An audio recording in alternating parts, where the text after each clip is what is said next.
નમસ્કાર. આજે આપણે વાત કરીશું ગુજરાતની જીવાદોરી ગણાતી પવિત્ર નદી નર્મદાના જન્મોત્સવની. પણ જુઓ, આ માત્ર એક નદીની વાત નથી. આ તો વાત છે લાખો લોકો માટે એક જીવંત દેવીની, જેમની સાથે અતૂટ શ્રદ્ધા અને આસ્થા જોડાયેલી છે. પણ ક્યારે એવો વિચાર આવ્યો છે કે કોઈ નદી આનંદ આપનારી કેવી રીતે હોઈ શકે? સવાલ બહુ સીધો છે, પણ એનો જવાબ આપણને નર્મદાના નામ પાછળના ઊંડા અર્થ અને એના મહત્વને સમજવા તરફ લઈ જશે.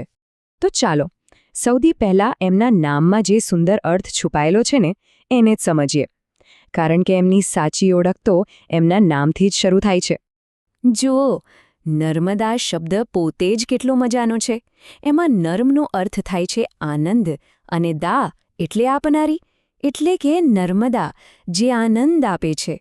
આ કેની નામ નથી, પણ આ નદીના સ્વભાવ અને એના આશીર્વાદનું સાચું પ્રતીક છે. અને આ આનંદદાયી નદીનો જન્મદિવસ એટલે કે એમનો જન્મોત્સવ દર વર્ષે મહાસૂદ સાતમના દિવસે ઉજવવામાં આવે છે. આ દિવસને રથ સપ્તમી તરીકે પણ ઓળખવામાં આવે છે, જે સૂર્યદેવની પૂજા સાથે જોડાયેલો એક ખૂબ જ શુભ દિવસ ગણાય છે. પણ સવાલ એ છે કે આ નદીનું મૂળ ક્યાં છે? એમની ઉત્પત્તિ થઈ કેવી રીતે? ચાલો, એમની પૌરાણિક કથામાં એક ડૂબકી મારીએ અને એમના દિવ્ય સ્વરૂપને જાણીએ. પૌરાણિક કથાઓ પ્રમાણે એવું કહેવાય છે કે જ્યારે ભગવાન શિવ કઠોર તપસ્યા કરી રહ્યા હતા, ત્યારે એમના પરસેવામાંથી એક દિવ્ય કન્યા પ્રગટ થઈ, અને એ જ કન્યા એટલે નર્મદા.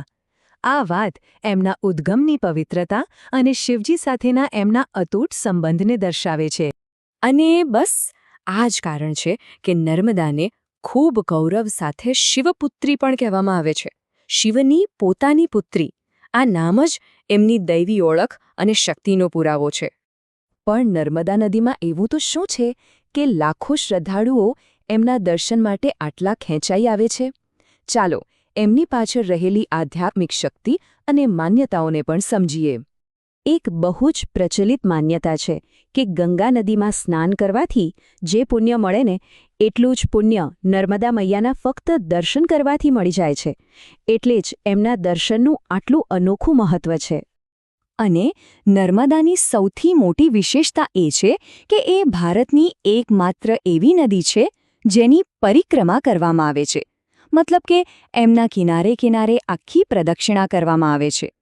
આ હજારો કિલોમીટરની પદયાત્રા એક એવી અદ્વિતીય તીર્થયાત્રા છે જે નર્મદાની બીજી બધી જ નદીઓથી અલગ પાડે છે.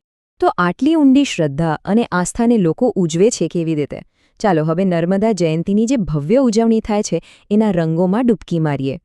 નર્મદા જયંતીની ઉજવણી મુખ્યત્વે 3 વિધિઓથી શોભે છે. એક, નદી કિનારે થતી ભવ્ય આરતી, જે આખા વાતાવરણને દિવ્ય બનાવી દે છે. બીજું, માતાજીને શ્રદ્ધાથી ચૂંદડી અર્પણ કરવામાં આવે છે. અને ત્રીજું, હજારો દીવડાઓનું દીપદાન. એ દ્રશ્ય તો એવું લાગે જાણે આકાશના તારા જ નદીમાં ઉતરી આવ્યા હોય. અને આ ઉજવણી કોઈ એક જગ્યાએ નથી થતી. નદીના ઉદ્ગમ સ્થાન અમરકંટકથી શરૂ કરીને છેક ભરૂચ પાસે, જ્યાં એ દરિયાને મળે છે ને, ત્યાં સુધી દરેક ઘાટ પર શ્રદ્ધાનો માહોલ હોય છે. ગુજરાતમાં તો ખાસ કરીને ચાણોદ, કરનાળી અને સ્ટેચ્યુ ઓફ યુનિટી પાસે કેવડિયા જેવા સ્થળોએ આ ઉત્સવ ખરેખર જોવા જેવો હોય છે. અને હવે વાત કરીએ નર્મદાના એક એવા રહસ્યની જે વિજ્ઞાન અને શ્રદ્ધા બંનેને એકસાથે સ્પર્શે છે. અને એ છે નર્મદા નદીમાંથી મળતા પથ્થરો. આપણે ઘણીવાર સાંભળ્યું હોય છે કે નર્મદાનો દરેક પથ્થર શિવલિંગ જેવો હોય છે. પણ શું એ સાચું છે?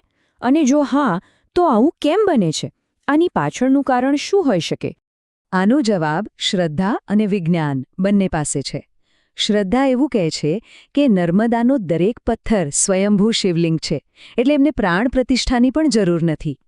તો બીજી બાજુ વિજ્ઞાન સમજાવે છે કે નદીનો પ્રવાહ એટલો તીવ્ર છે કે એમાં વર્ષો સુધી પથ્થરો ઘસાય છે અને કુદરતી રીતે જ શિવલિંગ જેવો ગોળ અને લંબગોળ આકાર લઈ લે છે. ખરું ને? બંને દૃષ્ટિકોણ કેટલા સુંદર રીતે એકસાથે અસ્તિત્વ ધરાવે છે. અને આ બધી જ વાતોનો સાર નર્મદાના એક જ મંત્રમાં સમાઈ જાય છે, નર્મદે સર્વદે, જેનો અર્થ છે, હે નર્મદા, તમે હંમેશા બધું જ આપનારા છો.